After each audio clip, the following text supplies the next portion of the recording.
and welcome to another episode of the Rorschach Test Podcast. I am your host, Terrell James. Today I got a special guest with me, David Simmons. What's going on, bro?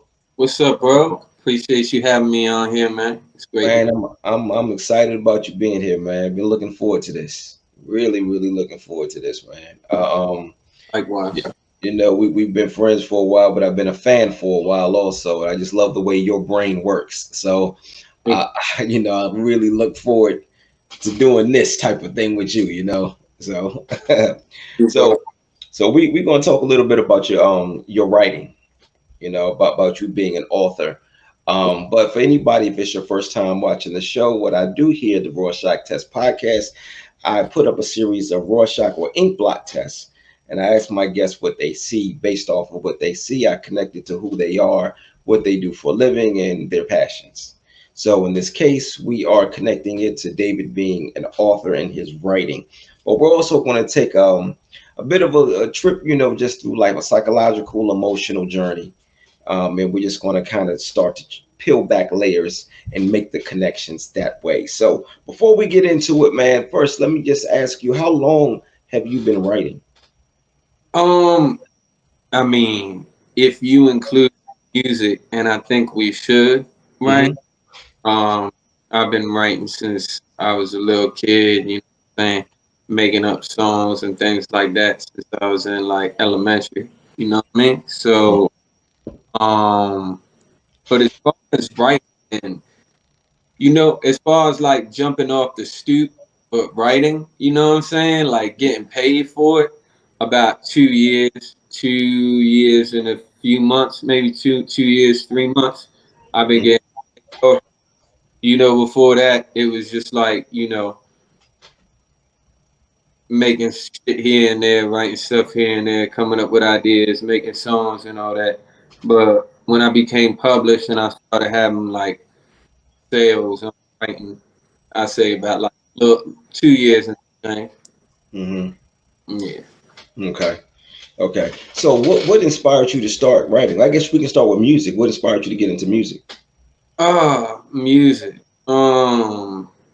My father and my mother had very, I would say, well-rounded taste in music.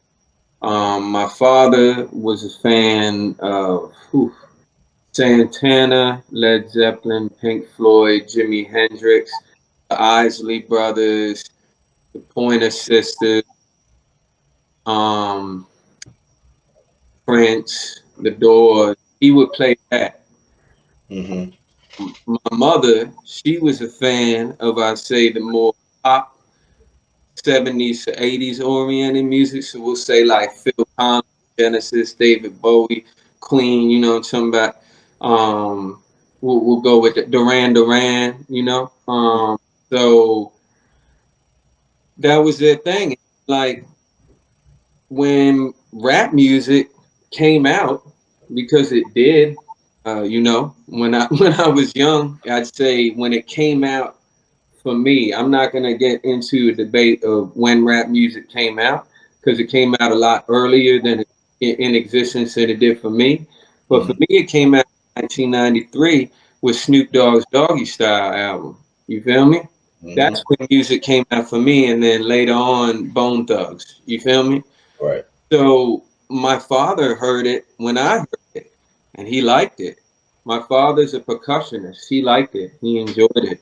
We got into hip hop together, and we got into the rock music of that time too, like Slipknot, Korn, and basically just I would say what got into music is just that my mom and my dad were like into music in all ways.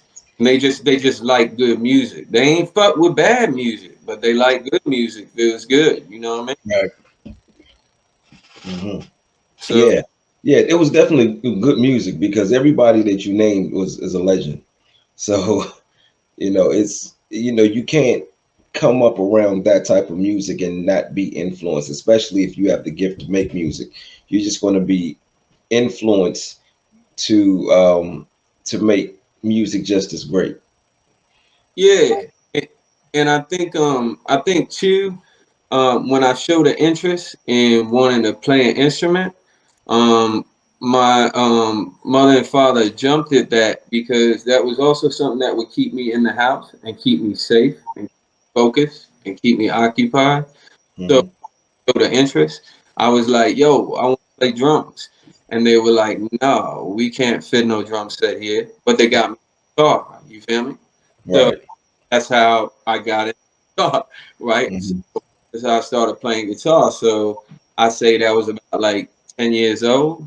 10 years old, right? Because that's when the Red Hot Chili Peppers had the Blood Sugar Sex Magic album, and that's a year. So I was playing all that shit, learning it off the radio. So I would say it was that. My parents really thinking that music was both to listen to it and play it was extremely important. And I do the same with my daughter now. Like we music, we play percussion instruments because she little, so we do that now, and we dance and we listen to all kinds of music. You know, very important.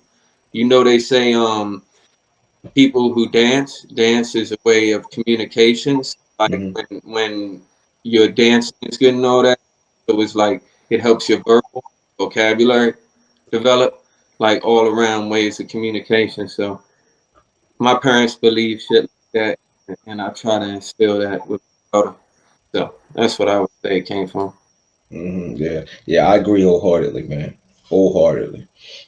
Okay. All right. Well, look, we're going to go ahead and get into one of these pictures now. Let's do it. So we'll start here. All right. So what did you say you saw here? This was the lunar moth, a lunar moth. Mm-hmm. A lunar moth. Okay. So lunar moths, they signify new beginnings.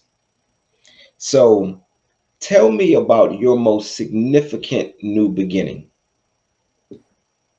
Well, you know, I would say my most significant new beginning would be like I don't know, just damn, there've been a lot in my life. There've been a lot, and to say the most significant would be kind of to discount the others, but I would say there was a day, I don't know what day it was. It was not the day my daughter was born. It was not the day I married my wife. It was not the day I quit, you know, running the streets. It was where I had already done those things. I had already gotten married. My daughter had already been born. I'd already quit running the streets when I was just, looking at some things and thinking about some things. And I was just like, yo, I ain't never gonna go back to no wild shit no more that put me in any situation that I can jeopardize what I had. Because Right. though I hadn't for some time before that moment, Hmm. I wasn't thinking like that. I still had the mentality of, um, I don't know what to say exactly. I just still had a mentality of if like the right or the wrong situation happened, I'm a die for whatever it is. You know what I'm saying? Like I'm whatever it is down there. Like I don't know. There was this moment where I was like, I don't know. What are you talking about? You know, like, I don't know. Yeah. You're a writer. You have a daughter. You have a wife. Go home and write Yeah. books. You know what I'm saying? It was just like that's it. That's it. To the point Uh-huh. where I don't reminisce back to any lifestyle before that was like, running the streets, wilding out. You know what I mean? Hmm. Yeah. Yeah. It's like you had that aha moment when you realized I have way too much to lose. Right, right. Yeah. You know, Yeah. they tell you so you it's when you see the face of your child, or when you marry your wife, or when you have a near death experience. But bruh, I didn't had I didn't had all that, and it Right. wasn't it wasn't at that moment. It wasn't none in the moments. It was just a regular moment, just riding in the car, thinking about Hmm. it. Got my daughter in the back seat. She's saying all sorts of stuff. Um, Hmm. what we doing? Maybe we on the way to Walgreens, and I'm like, this is my life. We just boy, go home. You know. Right. And that's what I'm finna do. Yeah. Yeah. It was almost like it had to be presented to you that way because during those big moments when it was presented to you, it didn't hit you, it didn't register. So it's like, you know what? You don't need it to happen in a big way. It needs to be subtle Right. because then it's easier to digest. And now you are where you are and never going back to where you've been. Yeah, Yeah.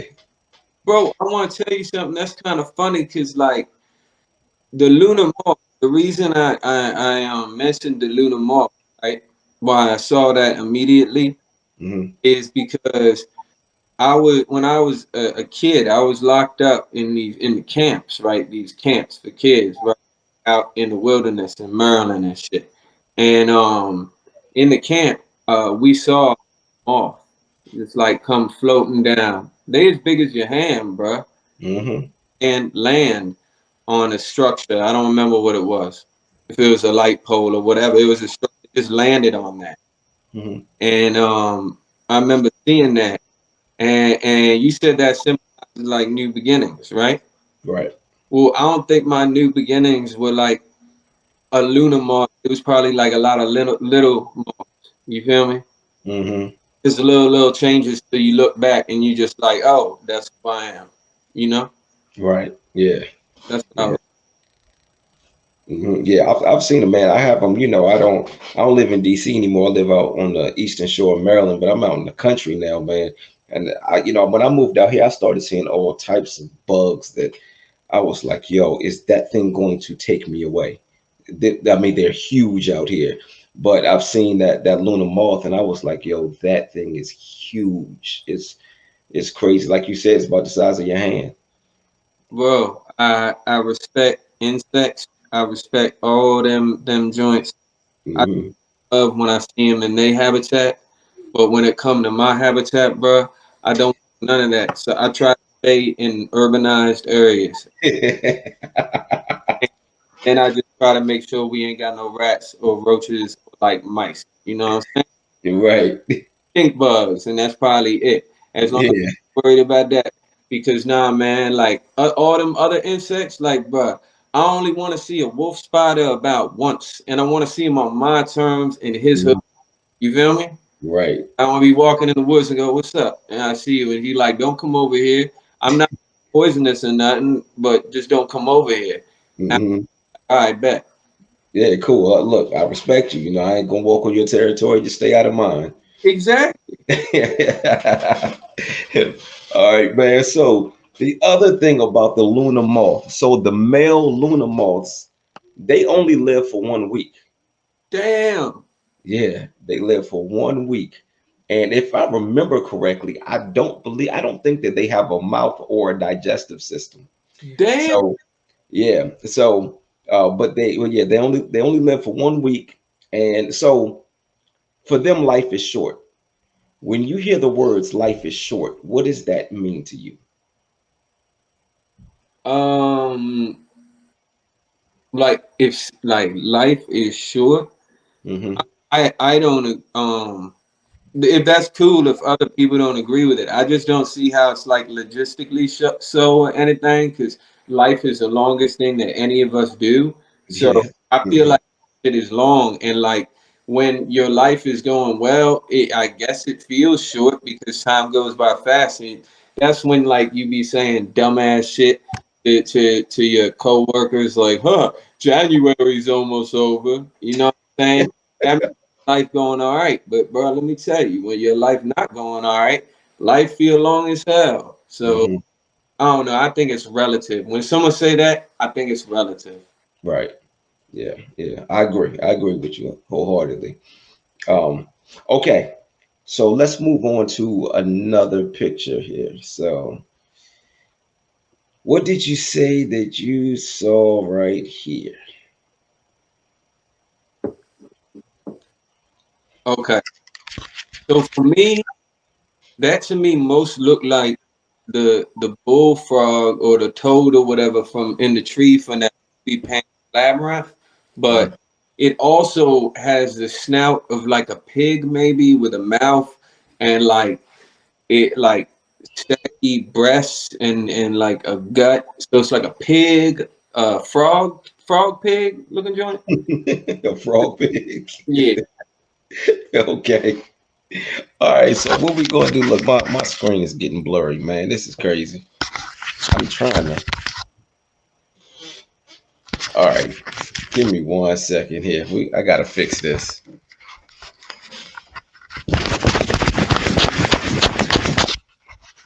All right, let's see if that worked. Cool. All right. Bro, did I blow smoke at my screen and did it?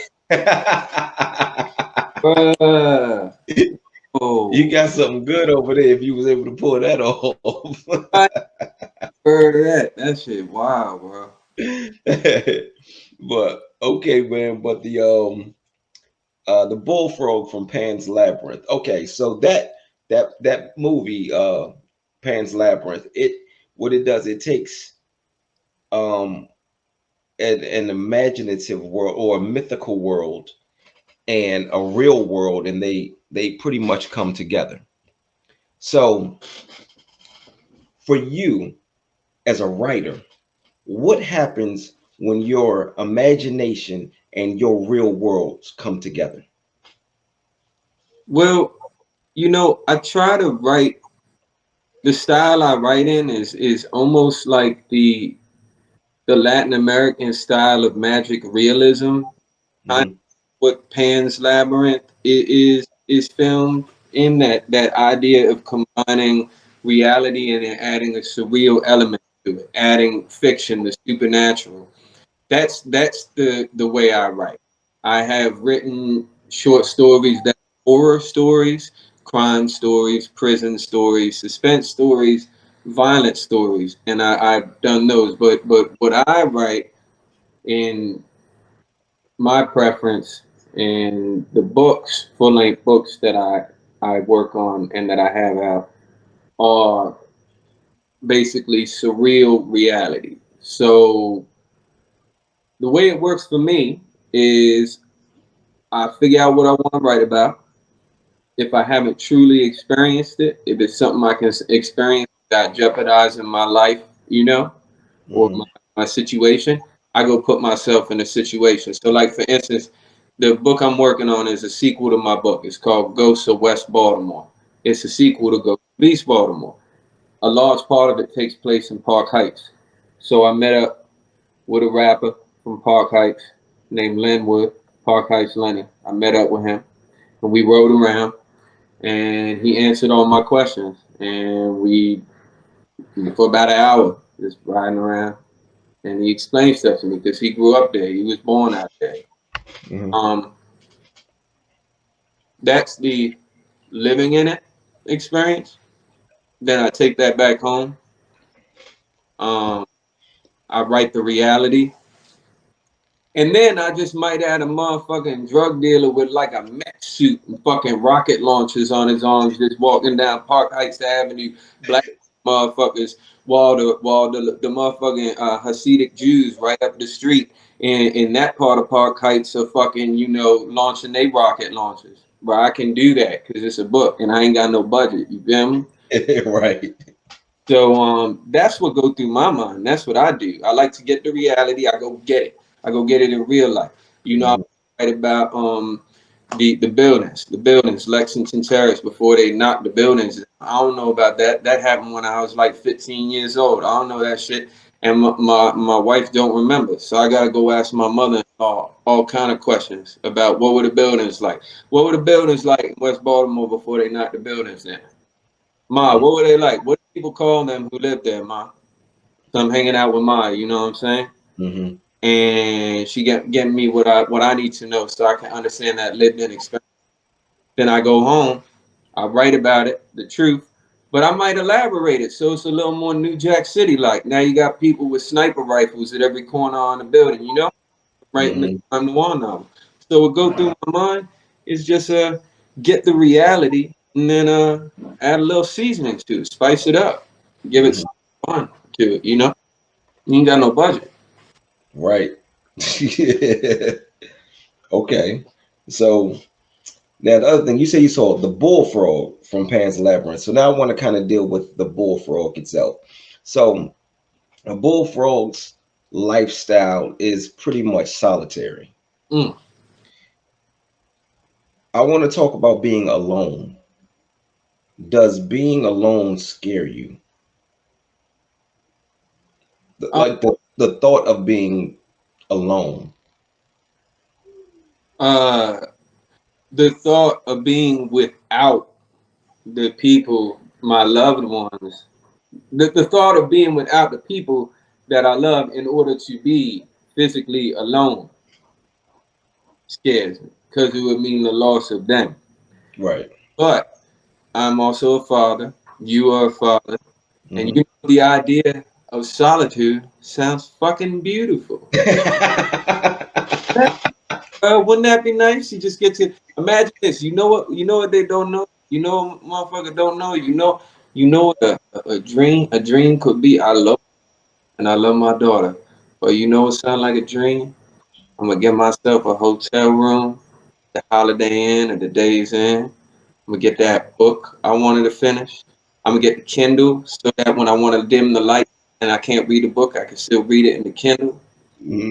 Get some Jersey Mike's, and then I want to go to sleep. Bro, that sounds good as shit, right? Yo, I'm gonna tell you something. I'm gonna tell you something that's funny.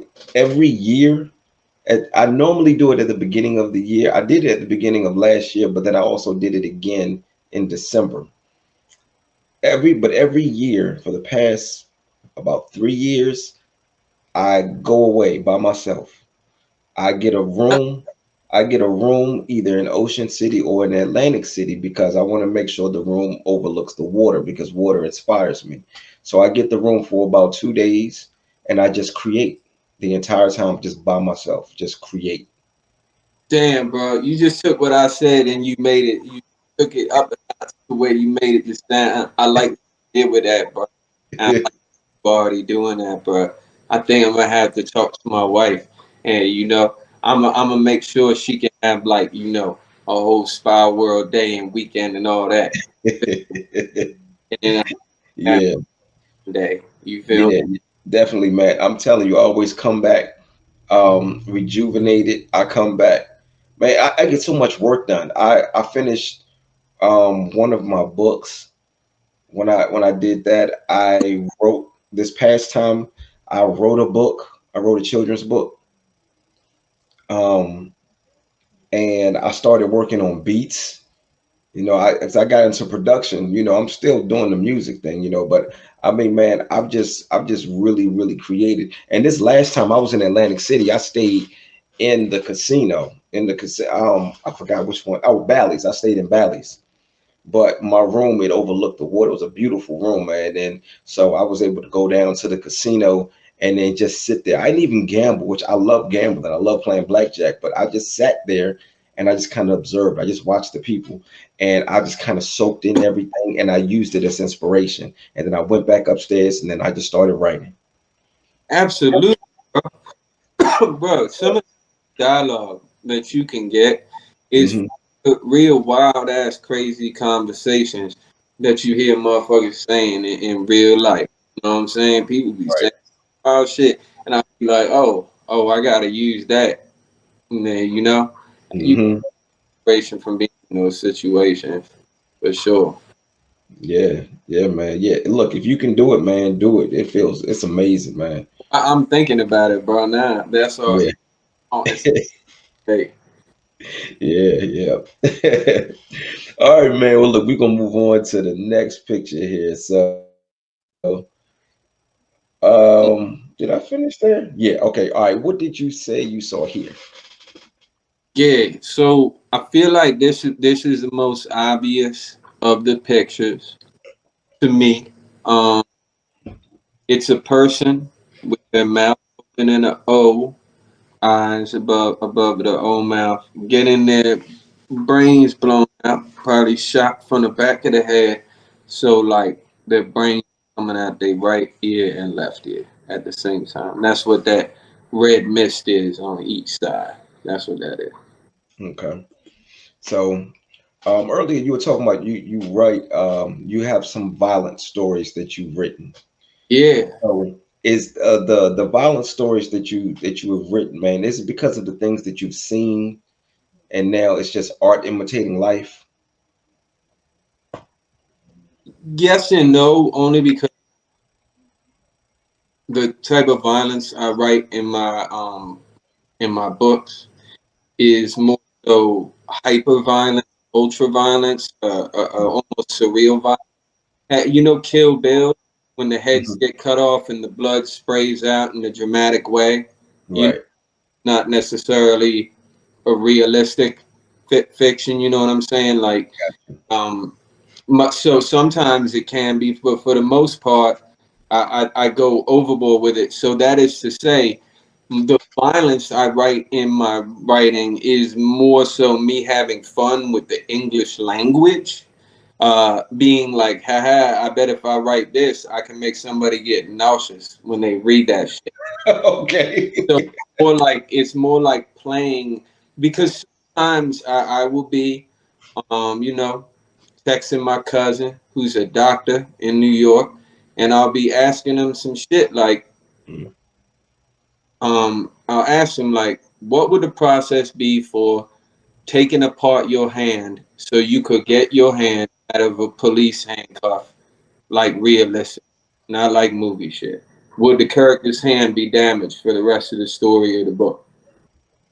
And then my cousin is breaking it down for me in a really medical way.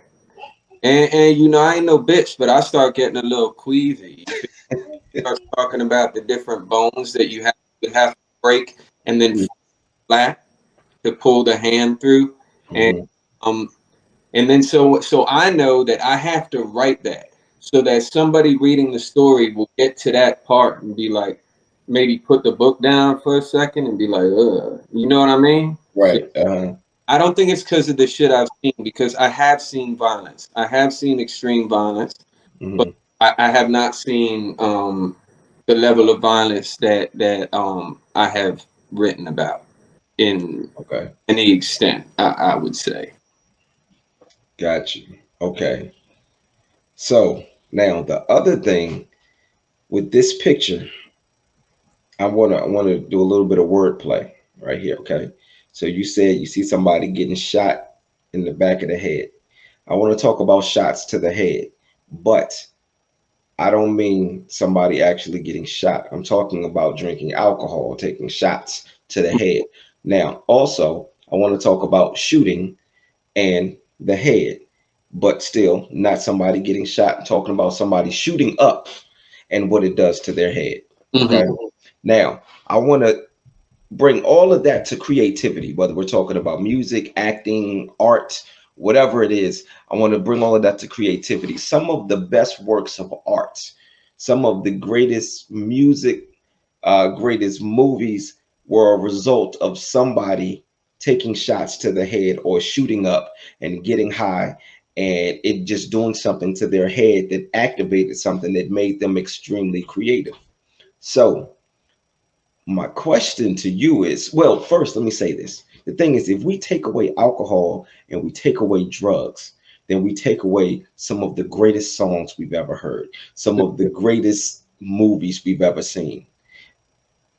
What do you think happens to the world if all of the drugs and all of the alcohol is gone? And I mean, what do you think what do you think happens to the world creatively if all of the drugs and all the alcohol is gone? Well, I think everybody would kill each other first. That would be like taking all the religion away at the same time. Like, people can't handle that. But I get what you're saying. If we just focus on the creativity part, Right. Mhm. um, a lot of great art was created on drugs. A lot of great art was created on alcohol. Charles Bukowski. A lot of great art on dope. William Burroughs. But a lot of people have ruined their lives off, you know what I'm saying, that sort of shit. And to me, a long time ago, well, not too long ago, but to me, a little bit ago, would have gave you a different answer than to me now. I can just Mhm. tell you, it really depends on, like, as far as what I think, it depends on the person and what you Mhm. built for. Some people's built for it, some people not. Right. And for the people that's not built for it, all I can tell you is create some good art while you're still here, because I ain't gonna tell you nothing that's gonna make you not do nothing. You know what I'm saying? You definitely Hmm. fuck your shit up. Just, you know what I'm saying, try to get some work done before you kill yourself, or, you know, get locked up, or whatever the end is. Your is That's usually what happened with that. And then, you know, some people beat that shit and they go on and they be good. But like, I don't really think any of that is sustainable. And I think a lot of the best art that was created on drugs was not created by like people who, like, I don't know, got high and then retired, made a great album and retired. I think it's more so like, you know, Kurt Cobain, who died at 27, killed himself, the heroin addict. And Right. 4 albums, don't y'all get mad at me if I'm wrong about that, but I think it's four, and the fifth is unplugged. But that's what's up. But my point is, I don't think a lot. I mean, some of them do retire. I guess. But I guess what I'm just saying is, you got to know what you built for, right? Hmm. Yeah. Yeah, absolutely. I agree. I agree. But if you took away the drugs, you wouldn't have so much art. You wouldn't have whole music, right? Genre. Hmm. You wouldn't Yeah. have true music, like as a genre. Hmm. Like, that's simply because motherfuckers was sipping lean in Texas, right? So you slow it, Right. chop it up, right? Hmm. So why would that, maybe that music would have came out at some point, I guess. Someone would have figured out how to slow down the BPM and chop it up a bit. Okay, it's not that complicated, but I believe the reason the catalyst was the lean, you feel me? Or Yeah. walk they sipping. So yeah, that's a perfect example of drugs, right? Right. Yeah. So, with that being said, do you think that we're in a better place because of drugs and alcohol when it comes to music and well, just creations, period? Yeah, yeah, yeah. We're in a better place because of everything. Even you know, even things that I guess people would see as terrible. I'm not gonna do the whole Kanye thing and like say somebody who did some terrible things is a great person or anything like that. But I'm saying sometimes terrible things, the unintended consequences, can result in great things. And I think drugs, I think, um, I think certain things that may be perceived as bad at the time when they're happening could actually make like cool things happen in the end, if that makes sense. So I guess, you know, so I'll give an example so I don't say anything that's too crazy, but you know what I'm saying? William Burroughs, you know what I'm saying? He was shooting mad dope all back in the day, shooting hella dope all the time, writing crazy books. They good as hell, right? They don't make a lot of sense all the time, but they crank. They just give you that vibe that's really good. And he dope sick in hotels and shit, strung out all the time writing this, trying to make money so he can feed his addiction and shit. And then like at some point he like tell his wife to like put an apple on her head so he can shoot it off her head, which is that like William Tell thing, you know? Like, Hmm. and he gonna do that because you know because he high on dope. I guess that's just a thing, right? I don't know, but the motherfucker do it and he don't shoot the apple. He shoot his wife in the face and he kill his wife. You feel me? Uh, Mm. but I don't remember where it happened, but it wasn't in America and nothing happened to him. So he just go back to the states, and you know he writing more books. He, you know, they good at, and he shooting more dope, and his books are great. I mean, what, you know what Yeah. I'm saying? Marilyn Manson is in a lot of trouble right now. I don't know if anybody is paying attention to that, but Marilyn Manson, I mean, he ain't on like a Ron Jeremy level of trouble right now. You know what I'm Hmm. saying? Manson, he has done some things that he is being held. You feel me? To Hmm. women allegedly, and I love Marilyn Manson's music in a cheesy '90s kids way. You feel me? And Hmm. I will listen to it I will show it to my daughter. I will show it to my kids' kids. You feel me? Mhm.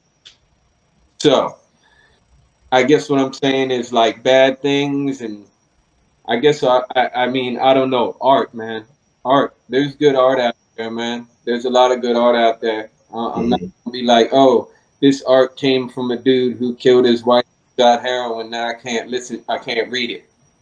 Mhm. Right. You know what I'd be like?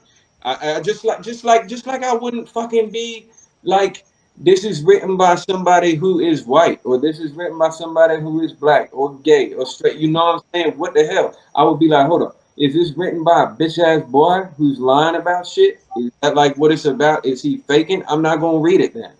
You Right. like that's what I would read about. I don't give a fuck about the. I mean, I care about your identity enough to respect it and respect you, but Mhm. that's not gonna make me decide if I'll appreciate your art or not. If your art is trash, your art is trash. And if your art is good, it's good. I'm a rock to it. Mhm. Come on, you've made music for years. Haven't you ever rocked to the music of somebody you don't fuck with? Maybe one of your ops or something. They good. Yo, there was this one dude. I actually dissed him on a song, and he really isn't all that great of a rapper, but he had this one song that I absolutely loved, man. And every time I heard it, man, I was like, man, like you know, the way I feel about you, that goes completely out the window because this song, and it was a powerful song too. And but I'm gonna tell you something though, the way that he was rapping on that song, I don't know if he wrote them lyrics because when you hear everything else, it doesn't sound that good. Oh, but man. but yeah, like I mean he's a clown though. But hey, sometimes that shit be crazy. Sometimes them clowns come out with some art, man. Yeah, They do. yeah, Oh, you got it is what it is. You got to respect good art. yeah, yeah. Now you know who I can't do it with though. I can't do it with R. Kelly anymore.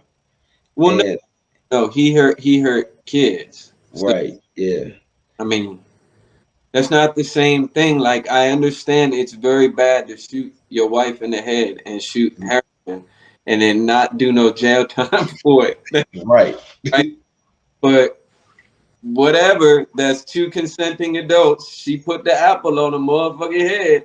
You feel what Yeah, I'm saying?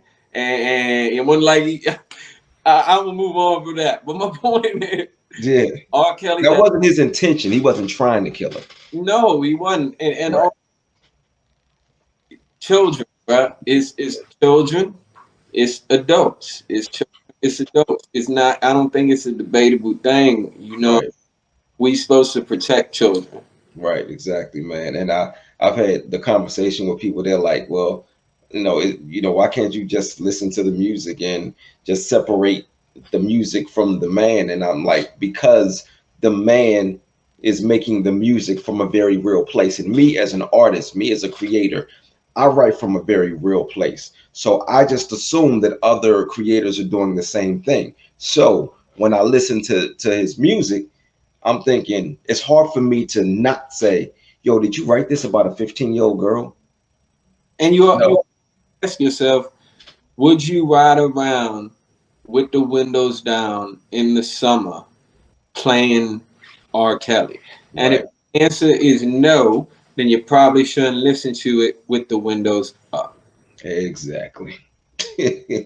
Because you know why you're not wanting to play it with the windows down. It's not because you want to appear gangster and not play R&B. It's because Mhm. you want people to think that you fuck with kids. That's the Exactly. so Mhm. you couldn't play it with the window up. So yeah, I think we can definitely draw the line at any type of art that hurts children. Right. Any type of science or experiments or religion or cults or any diets or any of that shit that they do to kids. That fuck, Mhm. you can draw the line there, right? Right. Right. For Yeah. sure.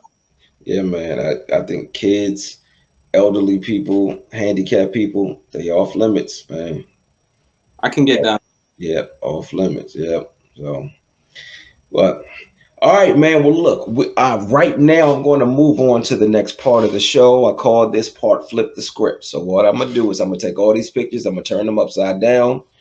I'm going to tell you what I see, and based off of what I see, you can choose my description of one of these pictures and ask me a question based off of what I said I see. Okay. And you can ask me whatever you want. So, all right. So this was uh, your picture. This was the bullfrog from Yeah. Pan's Labyrinth, and upside down. To me, it looks like hands reaching out of swamp water, but the hands look like they are branches. You know, it's like arms and hands made out of branches, and they're just reaching out of swamp water, um, almost in a way of it's almost like they're being pulled from the bottom. Something is trying to keep them underwater, and they have their hands out trying to get help to get out of the water. Gotcha. Um, so the next one, this was the Luna Moth, Mm-hmm. and here it looks like two wolves about to engage in battle. And in between them, it looks like a it looks like a dog's face with like a warrior mask over it. Mm-hmm. And then this picture is the one you said looks like somebody's getting shot in the back of the head Mm-hmm. and blood coming out. And upside down, honestly, upside down, it looks like the exactly what you see, but just upside down. Yo, I can't see anything but that, man. Yeah, yep, that's exactly what I see. Yep, it's just upside down though. All right, man. Which one of these pictures you want to use to ask me a question? I can only ask you a question about one picture. Now you can do all three of them if you want. Doesn't matter. All right, bet. All right, so with the last one, the last one that we, Hmm. So this one. yeah. Have Uh-huh. you ever read anything, and if have you ever read anything or watched a movie that has made you physically ill? A violent scene, read or watched? Um, no, no. And I think because I'm an actor and I've actually been on set where where I played the murderer. I shot somebody, and I'm looking at this dude like laying there. And with acting, you got to shoot over and over. You got to shoot the same scene over and over. So this guy, he's just laying there, and it was a little weird at first watching him because he's laying in a pool of blood, Hmm. but it's not really blood. It's and then the director yells cut, and he gets up, and he and I were sitting there laughing and joking because I understand the the acting part of this, and I've been acting a long time, man. So I I think that it doesn't. I'm able to separate that from from real life. I know that it's makeup, so it doesn't get to me like that. What I will say is I've had um I haven't gotten I don't I didn't really get sick to my stomach, but I did get a little lightheaded. I was Right. on I was on a plane, and but it wasn't even a violent scene. I was on a plane and I was watching the Temptations movie. And when Otis's son died, it messed me up. It messed me up because I have a son, and I had to I had to stop watching it. I had to stop because I felt myself tearing up. I'm sitting there. It's hard not to watch things and personalize it at times, especially when something like that, So I started tearing up, and I had to I had to turn it off. But as I like after I turned it off, I'm sitting there trying to get myself together. I started getting lightheaded, and I'm like, man, all right, I need this plane to hurry up and land so I can get out of here. But I mean, that's really been the only physical reaction that I've ever had watching a movie. So you've had emotional physical an emotional physical reaction to Hmm. something you connected with through a movie, that form of art, but you've never had a physically ill feeling from like a specific violence or gore or anything like that. No. Have a weak stomach in general? What about in like real life? If you saw some gore, like, or you pretty good with it? Like, what have you seen somebody's shit come out? You know what I'm saying? Like in real, how would you? What do you think? Um, you get involved in certain things, you see things, Yeah, and because how does your body react to it? You good? um, yeah, I'm pretty good. I'm pretty good about it, man. Like the other thing is, I box too, so just having to make people bleed, that's one thing. I do Krav Maga. I'm involved in forms of combat.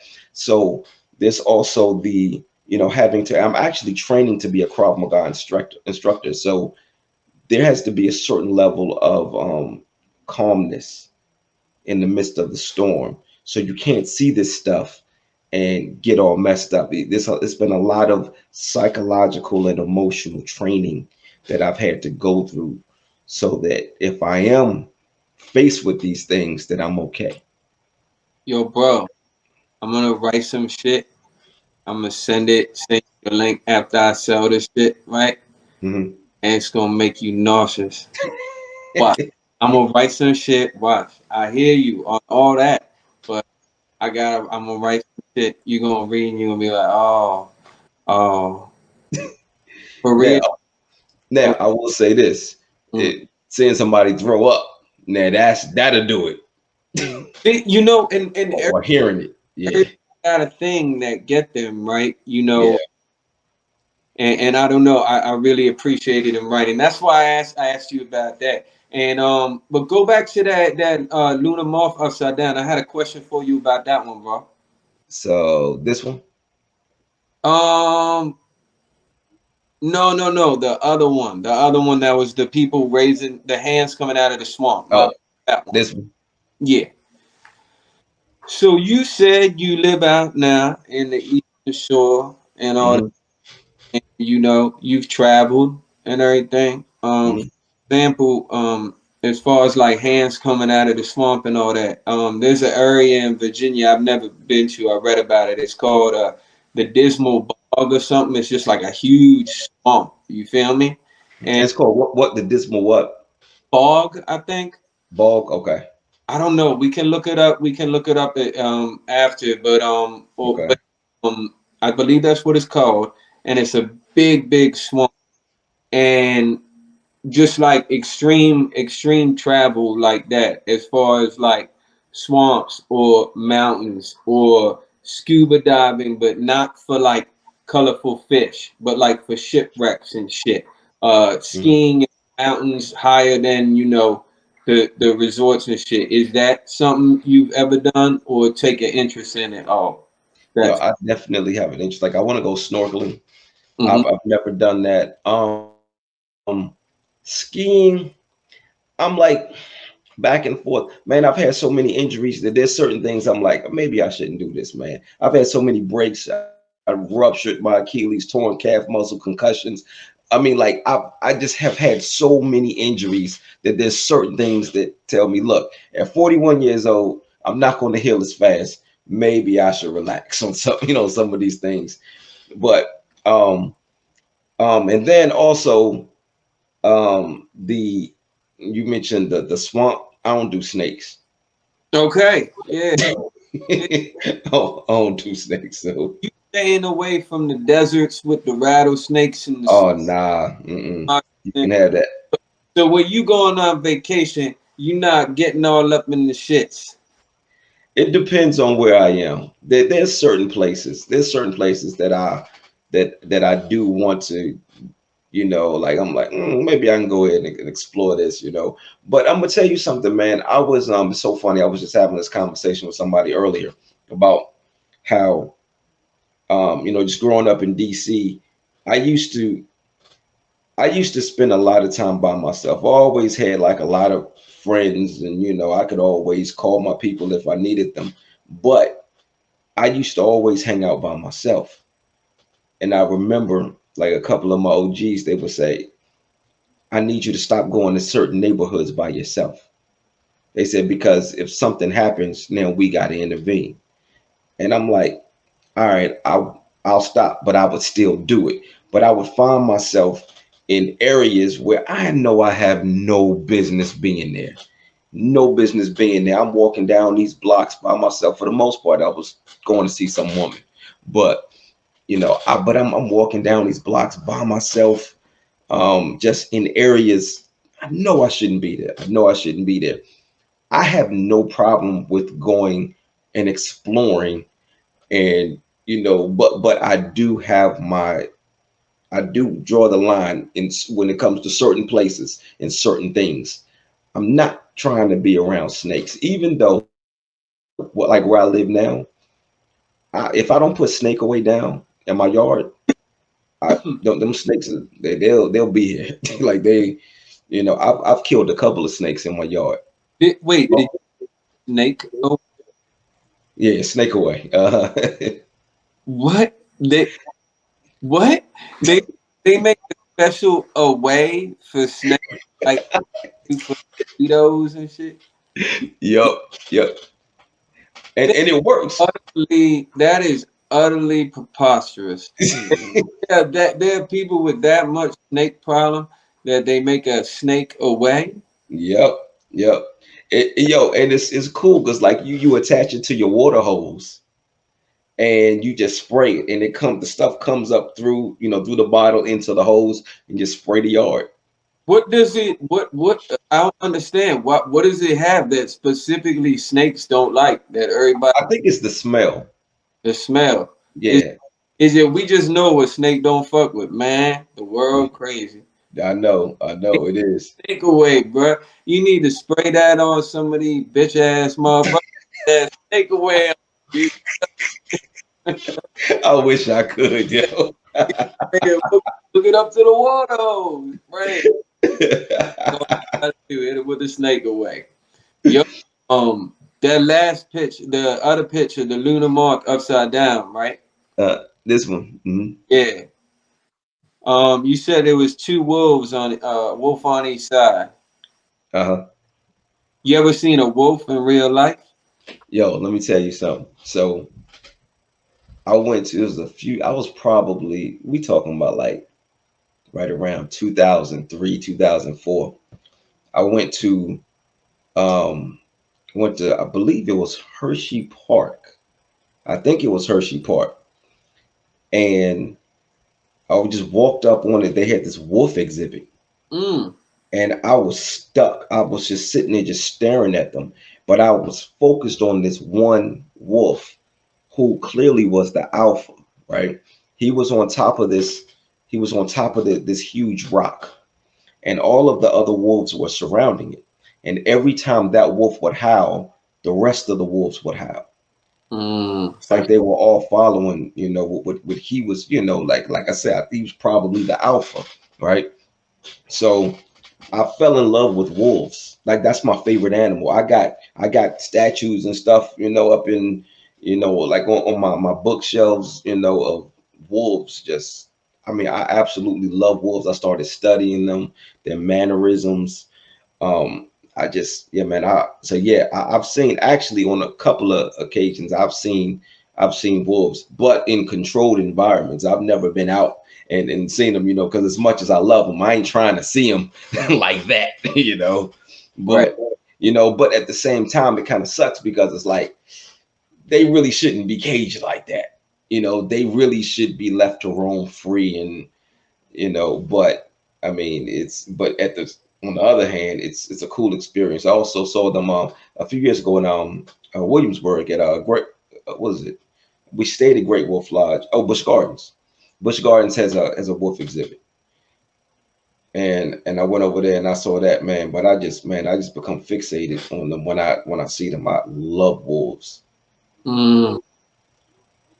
Well, I have seen a wolf in a strange setting. Really? I have seen a wolf in a strange setting. I was in a place called San Pablo, which is in Richmond, California. Okay, Hmm. in Northern California, and there was a dude, and he was outside, and he had a leash around the neck of a very, very, very, very large German Shepherd looking animal, right? And I Hmm. assumed it was a huge German Shepherd because got tiny pit bulls, huge pit bulls that are turned in like this genetically. I don't know what the fuck. For real, I respect animal, but I don't fuck with animals like that. I don't fuck with nature like that. That's what we got architects for, to build beautiful houses for us to live in and put electric so I can shit and make my fucking bed.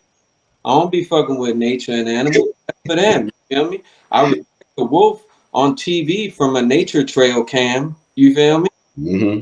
Ain't fucking with them. But there was this very, very large animal. And I walked by, and the more like I looked at it as I approached, because I was approaching where I lived, right? And I lived in a townhouse type complex. And this dude, he had this animal. And as I approached it, I realized it was a lot bigger than just a big German Shepherd. And it was built more, it was built it was just built more curved, like an S, like in its body. It was Hmm. different, and it was on the ground, right? And when I walked by, this is what happened.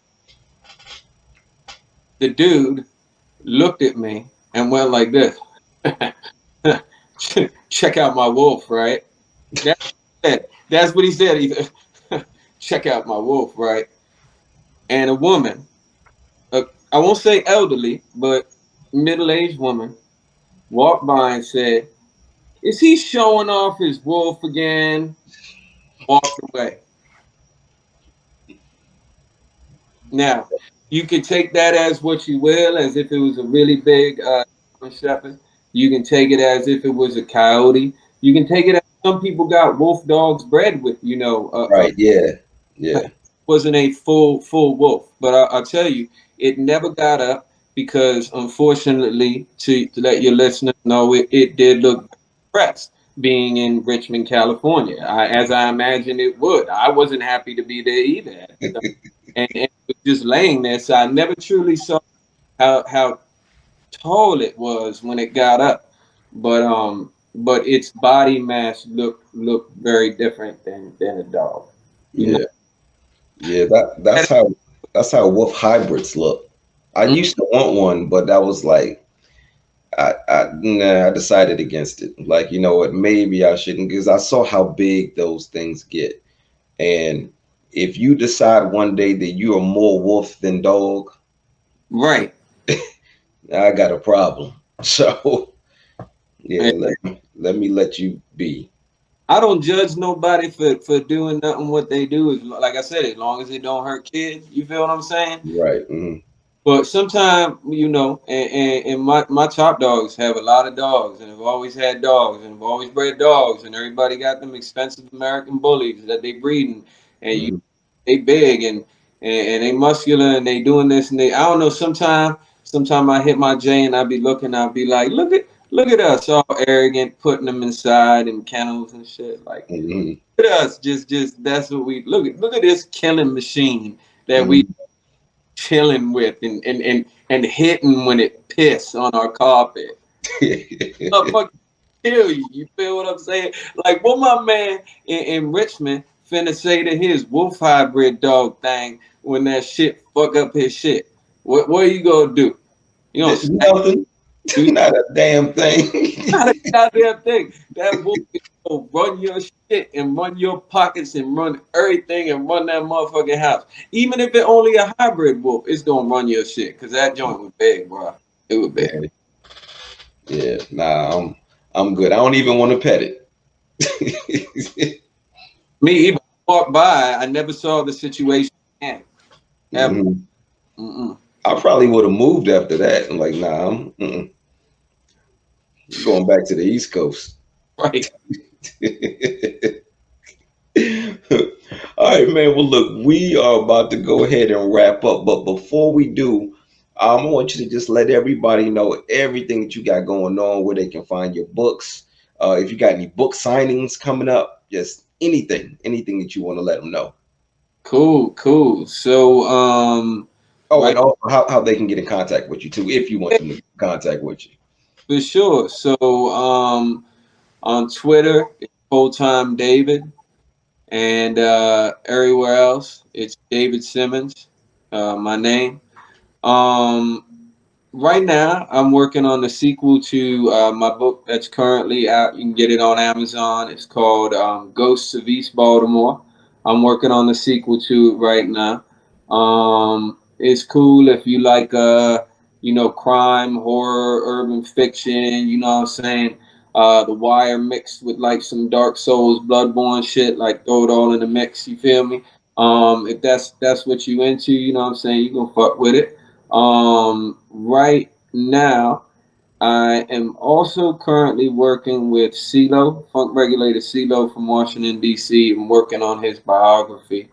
We've been doing a lot of back and forth communicating so I can write the chapters of his life and Mhm. how he introduced, hip hop in DC when it was really mostly a go-go city. And as far as that on a DJ scale and his life as well. Um, and for real, just follow me on my social media. You feel me? Like I said, David Simmons. My Twitter is whole time David, and you can keep up with what I'm doing and see me, raise my daughter and try to make a bag off this writing shit. You feel me? And if you like cosmic horror and urban fiction and some real shit, go buy my book, Ghost of East Baltimore. It's out now. Just Google that shit.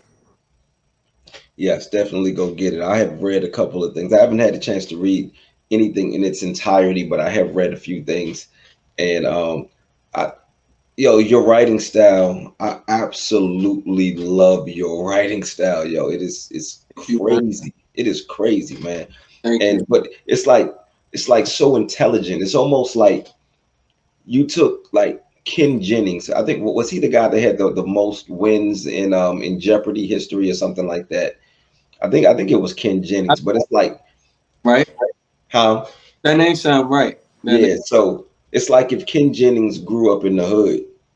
And Uh, so you have like this super intelligent, this super intelligent dude, but he's still in the hood though. So but it's man, it's like you all have to. I really can't even put it into words. You have to just read it for yourself. So Appreciate definitely go and support it. Yeah, man. Support it. Yeah, Absolutely. yeah. Appreciate Yeah, man. I appreciate you, man. So thank you again for your time, man. I appreciate this. This was a great interview. it. Um, yeah, so but before we get out of here, I got one more picture that I want to put up here, and I want you to tell me exactly what you see. This podcast is so dope. And I couldn't agree more. Thank you again, man. I appreciate it. I appreciate your time, man. I appreciate your honesty. Appreciate your creativity. Appreciate you, bro. Thanks for having me on this show. It was a great experience. Thank Thank you. Thank you, bro. Thank you. And for everybody else out there, y'all be good to each other.